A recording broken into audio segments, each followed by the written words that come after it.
சூழலை உருவாக்குவதற்காக முடிவெடுப்பது என்று வரும்போது ஆட்சி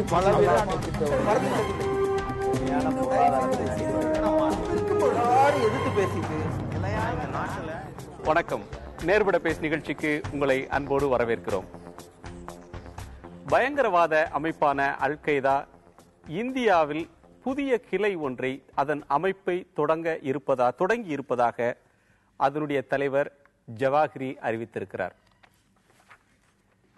இந்தியா இதுபோன்ற அல்-கய்தா போன்ற அமைப்புகளை சார்ந்தவர்கள் இந்தியாவில் இதுகாரும் செயல்பட்டதில்லை. அல்-கய்தா போன்ற அமைப்பு இங்கு எந்தவிதமான தீவிரவாத தாக்குதலிலும் இதுகாரும் ஈடுபட்டதில்லை. முதல் முறையாக இந்தியாவை தலைமையிடமாக கொண்டு இந்தியாவில் அதிருப்தி கொண்ட இளைஞர்களை எல்லாம் ஈர்த்து புனித போர் தொடங்கப் போவதாக அதன் தலைவர் அறிவித்திருப்பது பலரையும் அதிர்ச்சிக்குள்ளாக்கியிருக்கிறது. சிரியா, ஈராக் போன்ற இடங்களில் ISIS என்கிற மற்றொரு பயங்கரவாத அமைப்பு வேகமாக காலூன்றி வரக்கூடிய நிலையில் விளிம்பு நிலைக்கு தள்ளப்பட்டுவிட்ட அல்-கய்தா தன்னுடைய இருப்பை காட்டிக்கொள்ளவும் பயங்கரவாத அமைப்புகளுக்கு இடையே நடக்கிற போட்டியின் காரணமாக இந்தியா மீது இப்படி ஒரு அறிவிப்பை இந்தியாவை குறிவைத்து செய்திருக்கிறதா என்கிற கேள்வி இதில் எழுகிறது.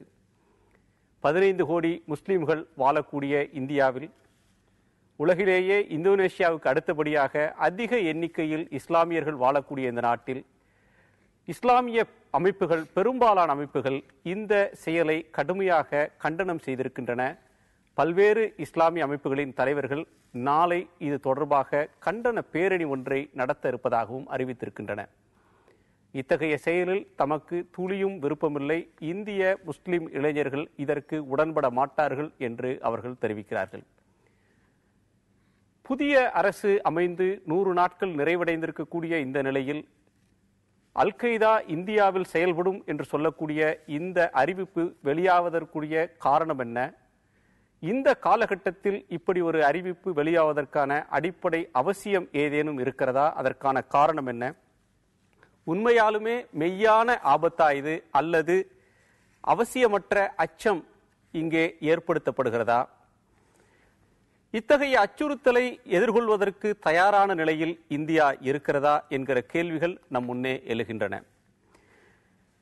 இது புலனாய்வு அமைப்புகள் மட்டும் பார்த்து கொள்ளட்டும் என்று ஒதுங்கி அவர்கள் மத்தியில் மட்டும் இந்த பிரச்சனையை கொடுத்துவிட்டு ஒதுங்கிவிடக்கூடிய விஷயமா, அல்லது சமூக தளத்தில் இது எத்தகைய தாக்கத்தை ஏற்படுத்த போகிறது? இதை பற்றி விவாதிக்க வேண்டிய அவசியம் இதனால் எழுகிறது.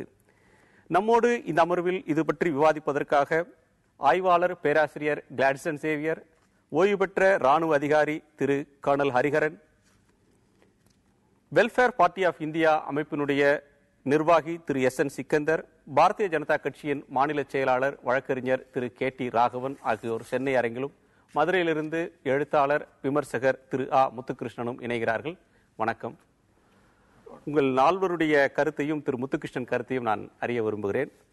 முதற்கட்டமாக இந்த அமைப்பு காஷ்மீர், அசாம், குஜராத் இங்கு இருக்கக்கூடிய இளைஞர்களை ஈர்த்து எல்லைகளை கடந்து இந்தியாவுக்கு வெளியேயும் பங்களாதேஷ், பர்மா போன்ற நாடுகளிலும் கூட தன்னுடைய போரை தொடங்கும் என்று அறிவித்திருக்கிறார்கள். ஒரு ஜனநாயக நாடான இந்தியாவில், ஜனநாயகம் உயிர்த்துடிப்போடு இருக்கக்கூடிய ஒரு நாடான இந்தியாவில் பயங்கரவாத அமைப்பு இந்தியாவை குறிவைப்பதற்கு என்ன காரணம்? இந்த அறிவிப்பை நீங்கள் எப்படி பார்க்கிறீர்கள்? இந்த அறிவிப்பை ஒரு 3-4 கட்டங்களா பார்க்கணும்.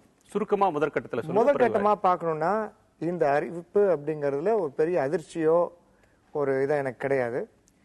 ஏன்னா தொடர்ந்து சிரியா, லிபியா மற்ற நாடுகளில் நடக்கக்கூடிய பல்வேறு விஷயங்களை பார்க்கும் பொழுது IS போன்ற ISISன்னு சொல்றீங்க, ISன்னு சொல்றாங்க அந்த அமைப்பு பேரை. இது பல்வேறு இடங்கள்ல வேறொரு ஊன்றக்கூடிய ஒரு நிலையை நம்ம பார்க்கிறோம். ஆனா இவர்கள் விளிம்பு நிலை இருக்கக்கூடிய மக்களை உள்வாங்கக்கூடிய நிலையும் நம்ம பார்க்கிறோம். கண்டிப்பாக இவர்கள் செய்யக்கூடிய இந்த அறிவிப்பு பகிரங்கமானதா இருந்தாலும் இதை நினைத்து உடனே நம்ம பதட்டப்பட்டு ஒரு ப்ரோஆக்டிவ் ஆக்ஷன் எடுத்து, பதட்டப்படாம ஒரு ப்ரோஆக்டிவ் ஆக்ஷன் எடுக்கணும்னு நான் நினைக்கிறேன். இதுக்கு அது மட்டும் இல்லாமல் இதுக்கு நிறைய காரணங்களும் பின்புலங்களும் இருக்கு. ஏன் இந்த மாதிரி ஆரம்பிக்கிறாங்கன்றதுக்கு ஒரு பின்புலன் இருக்கு. இதை நம்ம போக போக ஆழமா பார்க்கும் பொழுது நமக்கு நல்லா தெரிய வரும். இல்ல நீங்க மேலோட்டமாக எடுத்துக்கொள்ள வேண்டுமா அப்படின்ற ஒரு கேள்வியை முன்வைக்கிறீங்க. மேலோட்டமாகத்தான் எடுத்துக்கொள்ளணும், அச்சம் கொள்ள தேவையில்லை. அதை நினைக்கும் போதே செப்டம்பர் 11 அமெரிக்காவுடைய இரட்டை கோபுர தாக்குதல் தான் இந்த அல் கொய்தா பற்றிய நினைப்பு வரும்போது உடனே அது நமக்கு நம் மனத்திரைக்கு முன்னால் வருவது அதுதான். ஆனா இதை பதறாம பாக்கணும். ஏன்னா முதல்ல ஒரு இஸ்லாமிய அமைப்பு அப்படின்னு நம்ம சொன்ன உடனே இஸ்லாமியர்கள் அப்படின்னு நம்ம யோசிக்க கூடாது. ஒரு தீவிரவாத அமைப்புன்னு முதல்ல அதை பார்க்கணும். இரண்டாவது, பதட்டத்துல நம்ம ஏதாவது ஒரு நடவடிக்கை எடுத்தோம்னா அது ஒரு ரியாக்ஷனா தான் இருக்கும், ரெஸ்பான்ஸா இருக்காது. சரி, ராகுல் உங்களுடைய பார்வை என்ன இதுல? என்னை பொறுத்த வரைக்கும் இது இன்னைக்கு சொன்னாலும் கூட 2002லயே இது போன்ற தகவல்கள் நமக்கு வந்தது. மோரோவர் இந்த அல் கொய்தாங்கிறது அது மாத்திரமல்ல, உலக நாடுகள் அதோட அஃபிலியேட் ஆர்கனைசேஷன்ஸ் நிறைய இருக்கு. அல் கொய்தா இந்த இஸ்லாமிக் மெக்ரூப், அல் ஷஹபாப் இன் சொமாலியா, இஜிப்சியன் இஸ்லாமிக் ஜிஹாத், இந்த மாதிரி இந்தியாவில் பாத்தீங்கன்னா லக்ஷர் இ தொய்பா, ஜெய்ஷ் இ முகமது, இதோட பின்னணி முழுக்க முழுக்க பாத்தீங்கன்னு சொன்னா it will lead to Al Qaeda. இப்படிதான் இது வரைக்கும் வந்திருக்குது. அதோட அதே மாதிரி ஹர்கத்துல் முஜாஹுதீன், இது ஏற்கனவே காஷ்மீர்ல, பாகிஸ்தான் ஆக்குமைட் காஷ்மீர்ல ரொம்ப தீவிரமா இந்தியாவுக்கு எதிரான சதியிலாம் ஈடுபட்டிருக்கிறாங்க. இதுக்கெல்லாம் அல் கொய்தா பேக்ரவுண்ட் இருக்கு அப்படின்னு நினைக்கிறேன். அப்படிதான் ரிப்போர்ட்ஸ் இருக்கு. இது 2002லயும் இந்த மாதிரி காஷ்மீர்ல அவங்களோட யூனிட் ஒன்று தொடங்குறாங்க அப்படின்னு ஒரு செய்தி வந்தது. 2006ல வந்தது.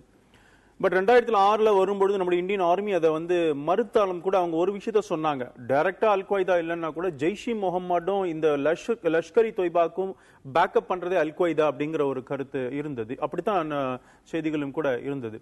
அதனால இன்றைக்கு வந்திருக்கிறது என்று சொல்லாலும் கூட ஏற்கனவே இந்த லஷ்கர் இ தொய்பா, ஜெய்ஷ் இ முகமது, இந்தியன் முஜாஹிதீன்ஸ் இதற்கெல்லாம் பின்னணியில் இந்த அல் கொய்தாவுடைய ஹேண்ட் இருக்குங்கிறது தான் உண்மை. அரசாங்கம் இதை இரும்பு கரம் கொண்டு அடக்கணுங்கிறதுல மாற்று கருத்தே கிடையாது. அது கடந்த காலம் எந்த அரசாங்கமா இருந்தாலும், யூபி அரசாங்கமா இருந்தாலும் சரி, இந்த இவங்களெல்லாம் அரெஸ்ட் பண்ணாங்க, இந்த ஐஎம்மோட சீஃப் எல்லாம் அரெஸ்ட் பண்ணாங்க, பட்கல் யாசின் பட்கல்லாம் அரெஸ்ட் பண்ணும்போது பல இன்புட்ஸ் நமக்கு பல தகவல்கள், அதிர்ச்சியான தகவல்லாம் கிடைச்சது. அதன் அடிப்படையில் இது எதிர்பார்க்கப்பட்டதுதான். இந்தியா ஒரு பொருளாதார ரீதியாக வளர்ந்து வருகிற நாடாக இருக்குது. ஏன்னா அமெரிக்கா அவங்க டார்கெட் பண்ணும்போது அந்த காரணங்கள்லாம் அப்படிதான் சொன்னாங்க. சோ இந்தியாவில் அன்ட்ரஸ்ட் ஏற்படுத்தணுங்கிற முயற்சி காரணமாக இருக்கலாம். ஆனா நான் என்ன நினைக்கிறேன்னு சொன்னா, இது இந்தியாவில் இந்தியாவில் இருக்கிற இஸ்லாமியர்களே இது பெரிய பாதிப்பை ஏற்படுத்தும். நீங்க நல்லா சொன்னீங்க, முதல்ல நல்ல பல இஸ்லாமிய இயக்கங்கள் இதை எதிர்த்து ஆர்ப்பாட்டம் செய்யப்படும், வரவேற்க தகுந்த விஷயம். ஏன்னா இது மிகப்பெரிய பாதிப்பை இங்க இருக்கிற இஸ்லாமியர்கள் தான் ஏற்படுத்தும். நாம் தொடர்ந்து விவாதிக்கலாம். கர்னல் ஹரிஹரன், கிளை தொடங்கி இருக்கிறோம் அப்படின்னு சொல்லி அறிவிக்க வேண்டிய அவசியம் என்ன இருக்கு? அவங்க ஏன் அறிவிக்கிறாங்க? இது முக்கியமா பாத்தீங்கன்னா இது பல்வேறு காரணங்கள் இருக்குது. அந்த அமெரிக்கா பயங்கரவாதத்தை எதிர்த்து ஆப்கானிஸ்தான்ல போர் தொடங்கின பிறகு அல் கைதானுடைய தலைமை 3 பெரும் தலைவர்கள் எழுந்துட்டாங்க. அந்த கீழ்மட்டத்திலும் பல்வேறு தலைமைகள் அழிக்கப்பட்டுள்ளன. இப்போ வஜிரிஸ்தான்ல பாத்தீங்கன்னா ஒரு பெரும் போர் நடந்திருக்குது, பாகிஸ்தான் ஆர்மி கூட. அங்க இருக்கும் தாலிபான் அவங்களுக்கும் பெரும் இழப்புகள், ஏறத்தாழ 900 பேர் இறந்திருக்காங்க. அதனால் இந்த பெரும் இழப்புகளுக்கு பிறகு இது சென்ற 2001 அல் கைதா திரும்ப புது வடிவம் எடுக்க முயற்சி பண்ணிட்டு இருக்காங்க. அந்த முயற்சியினுடைய உருவகம் இது. பார்த்தீங்கன்னா உலக அளவில் 5 நாடுகள்ல தான் 5-6 நாடுகள் அங்கதான் 53% இஸ்லாமியர்கள் வாழ்கிறார்கள் உலகத்தில் உள்ள இதுல. அதுல 3 நாடுகள் நமது இதுல துணைக்கண்டத்தில் இருக்குது. அதை தவிர ஈராக், சிரியா, பெரும்பாலும் நான் பாப்புலேஷன் வைஸ் போறேன், நைஜீரியா, ஆப்பிரிக்கால இங்கதான் பெருமளவில் இருக்காங்க. அதனால் இந்தியாவில் நீங்க இந்த முதல்ல இது இந்த காலிஃபேட்னு சொன்னாங்களே, அது முதல்லையே 1909 அந்த துருக்கி சுல்தான் முதல் உலக போர்ல பெருமளவில் இழந்து விட்டார். அப்ப திரும்பவும் அந்த தன் பதவியை காக்க கிலாஃபத் மூவ்மெண்ட் ஆரம்பிச்சாரு. அதற்கு இந்தியாவிட்ட தான் அப்பீல் பண்ணார். அப்போ யுனைடெட் இந்தியா இங்கே தான் அப்பீல் பண்ணார், காந்தியும் சப்போர்ட் பண்ணார். ஏன் சொல்கிறேன்னா, இந்தியாவில் பெருமளவில் இஸ்லாமியர்கள் இருக்காங்க, ஷியர் நம்பர். அதனால இது பார்த்தீங்கன்னா இந்தியா மட்டும் இல்லை, இது அவர் சொல்லிருக்கிறது இந்தியன் சப்கான்டினென்ட். அதனால் இது வந்து பங்களாதேஷ், பாகிஸ்தான், இந்தியா உள்பட. அதனால் இது மீண்டும் அல் கைதாவுக்கு உருவம் கொடுக்க, பழைய திறமையை அடைய இந்த ஐசிஸ் என்ன பண்ணிடுச்சுனாக்க, அதற்கு பல்லாயிரக்கணக்கான 13,000 பேர் இருக்காங்க ஐசிஸ்ல. இதுதான் அவங்களே சொல்றது. அதுல ஏறத்தாழ பெருமளவில் அமெரிக்காவிலிருந்தும் யூரோப்பிலிருந்தும் போயிருக்காங்க முஸ்லீம்கள். அவங்கெல்லாம் அங்கேயே பிறந்து வளர்ந்து அங்கேயே படித்தவங்க. அதனால் நான் இதை மறுக்கிறேன். இது அடிமட்ட மக்களுக்கு மட்டும் இல்லை. இது ஒரு பெரும் அந்த இஸ்லாமியத்தில் ஒரு பெரும் புரட்சியை உண்டாக்கணும்னு பண்றாங்க அப்படிங்கிறது என்னுடைய அபிப்பிராயம். இல்ல, நீங்க பெரும்பான்மை அளவுல எண்ணிக்கையில முஸ்லிம்கள் வாழக்கூடிய தெற்காசிய நாடுகள்ல இவங்க குறி வைக்கிறாங்கன்னு சொல்றீங்க. ஆனால் நீங்க சொன்னதுக்கு மாறாக ஏற்கனவே இருக்கக்கூடிய ISIS போன்ற அமைப்பிலும் சரி, அல் கொய்தா போன்ற அமைப்பிலும் கூட புள்ளி விவரங்களை வைத்து பார்த்தால் பிரான்ஸ், UK, ஜெர்மனி இந்த மாதிரியான இடங்கள்ல இருந்தா அதிகமான எண்ணிக்கையில் ஆட்கள் சேர்ந்ததும், இஸ்லாமியர்கள் அதிகமாக வாழக்கூடிய இந்தியா, இந்தோனேஷியா, மலேசியா போன்ற நாடுகள்ல இருந்து மிக சொற்பமானவர்கள், மிக மிக குறைந்தவர்கள் சேர்வதையும் நம்ம பார்க்கிறோம். அதை நம்ம தொடர்ந்து விவாதிக்கலாம். இது ஏன் அப்படி இருக்குன்னு இன்னொரு விஷயம் நம்ம விவாதிக்கலாம். நான் பத்தி சிக்கந்தர், நீங்க இந்த அறிவிப்பை, அல் ஜவாஹிரியுடைய அறிவிப்பை நீங்க எப்படி பார்க்கிறீங்க? இந்த அறிவிப்பு நீங்கள் ஆரம்பத்திலே சொன்னதை போல மிக வன்மையாக கண்டிக்கத்தக்கது. இது ஒரு ஊழலின் உச்சக்கட்டம் அப்படின்னு தான் இந்திய முஸ்லிம்கள் கருதுகிறார்கள். நீங்களே ஆரம்பத்தில் சொல்லிட்டீங்க. கடந்த கால அந்த வரலாறை 60 ஆண்டுகளுக்கு மேலாக நாம் பார்த்து வருகின்றோம். இந்தியாவில் இருக்கக்கூடிய முஸ்லிம்கள், இஸ்லாம் அமைப்புகள் வெளிநாட்டிலிருந்து வரக்கூடிய எந்த தீவிரவாத அமைப்புக்கும் சார்பாகவோ அல்லது உதவியோ செய்தது இல்லை என்பதுதான் யதார்த்தமான உண்மை. இந்திய சுதந்திரத்திற்காக வேண்டி எப்படி இந்து பெருமக்கள் தியாகம் செய்தார்களோ அவர்களோடு தோளோடு தோள் நின்று இஸ்லாமியர்களும் செயல்பட்டிருக்கின்றார்கள் என்பது கடந்த கால வரலாறு. எனவே இந்த ஜவாஹிரினுடைய அறிவிப்பை நாம் வன்மையா கண்டிக்கின்றோம். இது ஒன்று. இரண்டாவது, நீங்க பாத்தீங்கன்னா உங்களுடைய புள்ளி விவரத்திலே சொல்றீங்க இந்தியாவில இருந்து என்ன செய்யல, யாருமே அதற்கு ஆதரவு தெரிவிக்கவில்லை, அந்த ஆதரவு எல்லாம் யாருமே இங்க இருந்து போகல அப்படிங்கறதையும் நீங்க சொன்னீங்க. இதனுடைய பின்னணி என்ன என்பதை பத்தி நம்ம அடுத்தடுத்த இதுல சுற்றுல பேச போகலன்னு சொல்ல முடியாது. நான் சொன்னது எண்ணிக்கையில் 20க்கும் குறைந்தவர்கள்.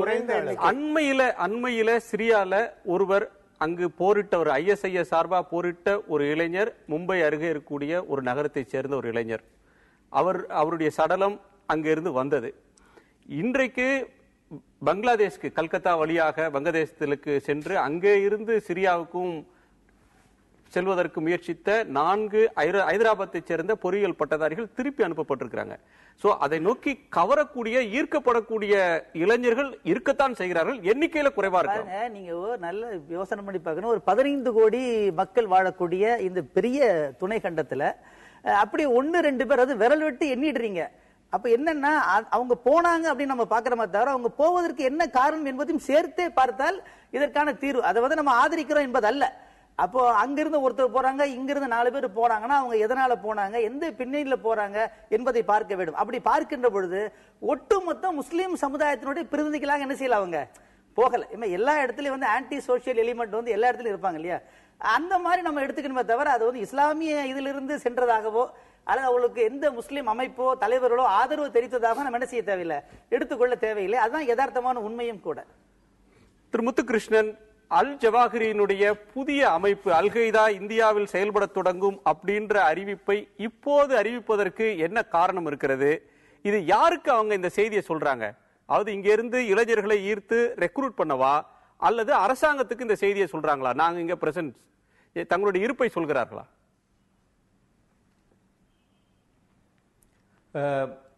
ரெண்டு விஷயங்கள் இருக்குதுல. என்னன்னா இன்னைக்கு ISIS உன்னுடைய இருப்பு, ISIS-இன் மூலம் உலக ஊடகங்களில் ISIS-னுடைய நடவடிக்கைகளை பற்றிய தினசரி செய்திகள் என்று ISIS-இன் வருகை அல்-குவைதா போன்ற அமைப்புகளுக்கு ஒரு மிகப்பெரிய அடையாள சிக்கலை ஏற்படுத்தி இருக்கிறதா நான் பார்க்கிறேன்.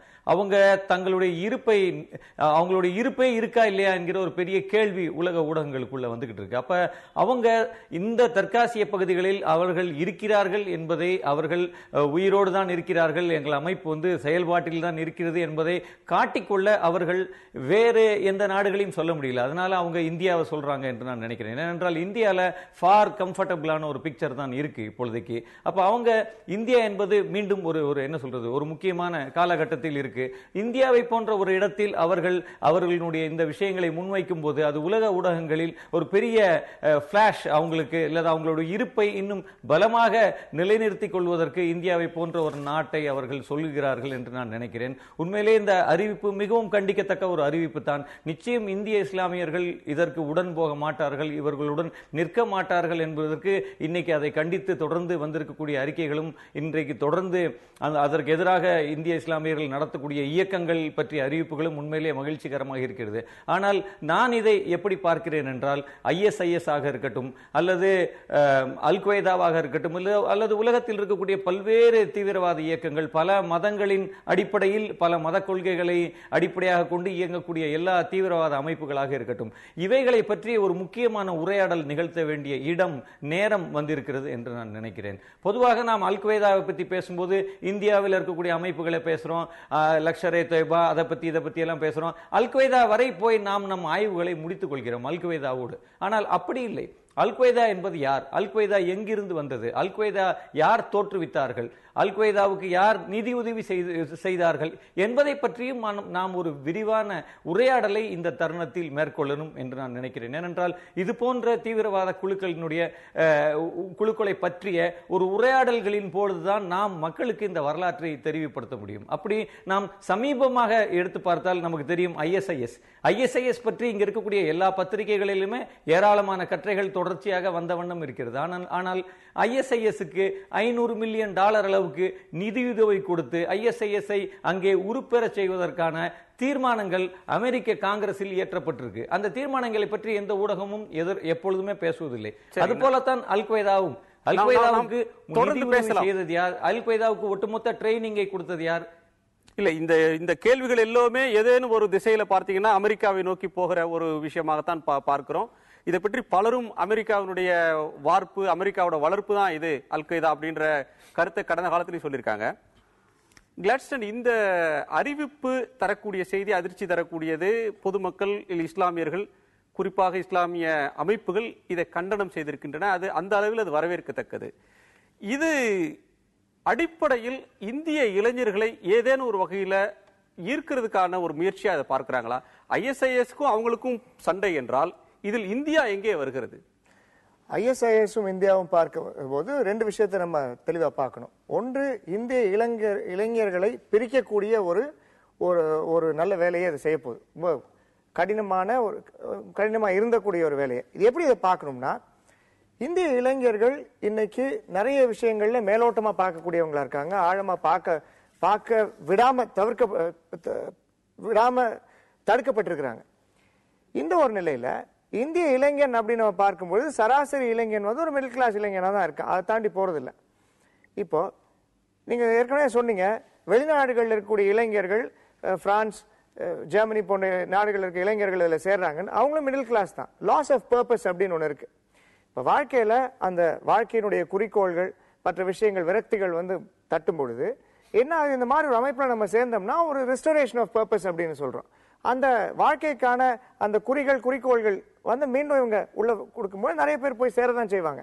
ஆனா இதே என்ன ஆகும்னா, இதை சாக்கா பயன்படுத்திக்கிட்டு மற்ற அமைப்புகள் இருக்கு, மற்ற அமைப்புகளும் சார்ந்து இதற்கு எதிராகவும் புதிராகவும் மாறுறதுக்கான வாய்ப்பு இருக்கு. இப்ப முஸ்லீம் இளைஞர்கள் அங்க சேர்ந்தாங்கன்னா இந்து இளைஞர்கள் இன்னொரு அமைப்புல போய் சேருவாங்க.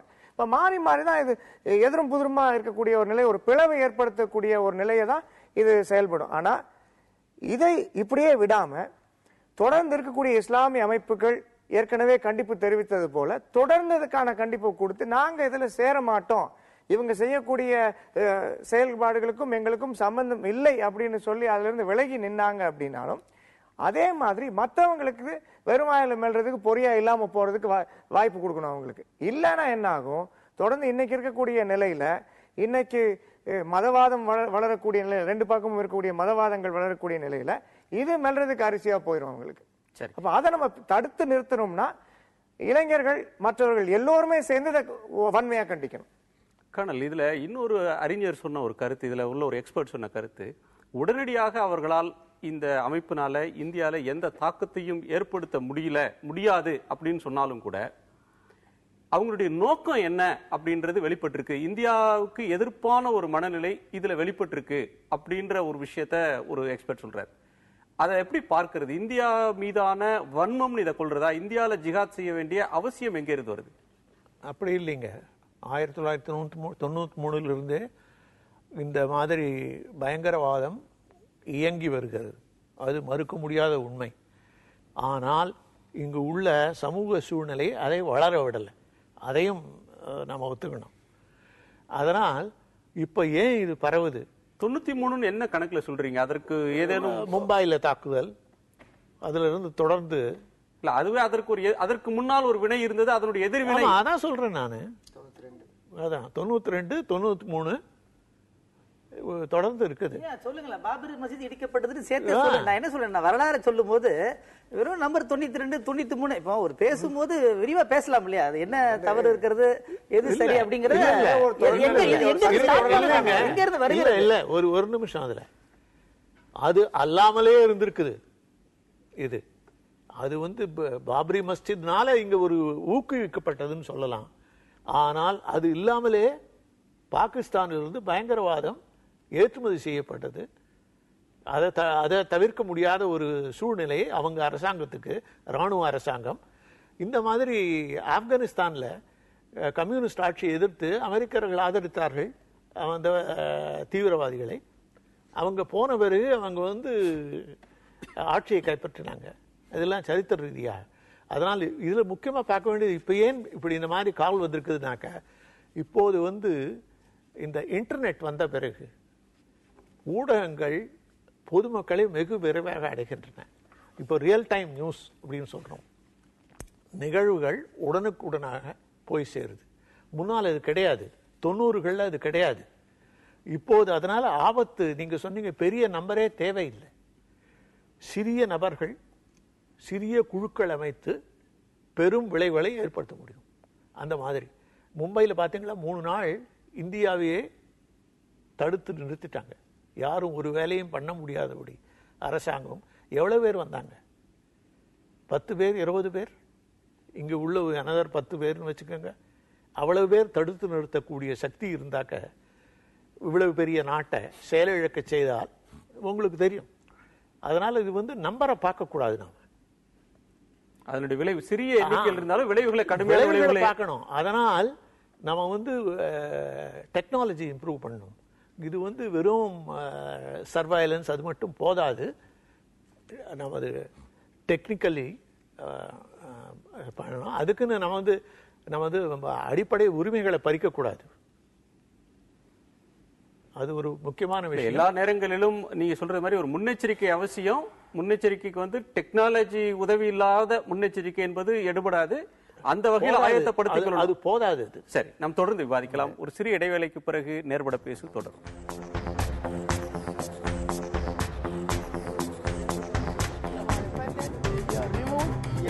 சூழலை உருவாக்குவதற்காக முடிவெடுப்பது என்று வரும்போது ஆட்சி பல